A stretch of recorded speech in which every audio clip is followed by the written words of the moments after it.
Ah. Namasté la gang. Je suis tellement relax en ce moment. D'ailleurs, aujourd'hui, je vous présente le côté zen du collège.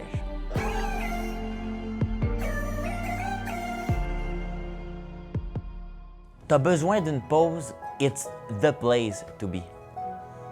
En fait, le collège a vraiment à cœur la santé et le bien-être mental des élèves. Et c'est d'ailleurs pour ça que je vous présente le service d'aide à l'élève.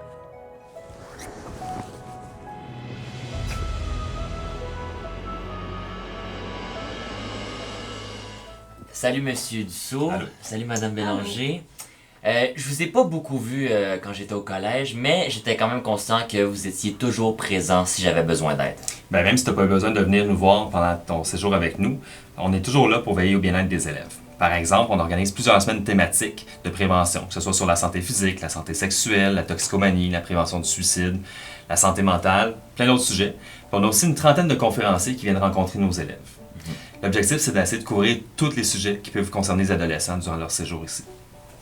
Te souviens-tu de ta première journée d'accueil en secondaire 1 alors que tu étais un nouvel élève? Ben, un peu. En fait, plus ou moins, ça fait quand même un bout. Avant la rentrée scolaire, il y a des journées d'accueil avec les entraînants pour vous familiariser avec les lieux. C'est aussi là que vous allez recevoir votre iPad, votre casier, votre cadenas et rencontrer votre classe. De plus, début septembre, il y a une journée d'activité au camp La Rouge où tu as l'occasion de tisser des liens avec le groupe classe. Mais justement, vous avez parlé d'entraidants, mais c'est quoi ça déjà? Bien, les entraînants, en fait, ils font partie du réseau d'aide à l'élève. C'est d'autres élèves, des pères aidants qu'on appelle, qui sont là pour supporter les autres élèves du collège. Ils font rayonner également, dans le fond, tout ce qui est la prévention auprès des élèves. Ils sont là pour écouter, supporter, soutenir et au besoin même référer vers les bonnes personnes afin que les élèves dans le besoin reçoivent l'aide. C'est vraiment des élèves extraordinaires qui sont là pour rendre le milieu plus agréable. Mais le service d'aide à l'élève, c'est encore plus que ça. Concrètement, on peut aider les élèves qui ont des besoins particuliers par le biais de rencontres individuelles. Mais ce qu'il faut retenir, c'est qu'on s'adapte à la réalité de chacun. On va moduler nos interventions en fonction de l'évolution des besoins.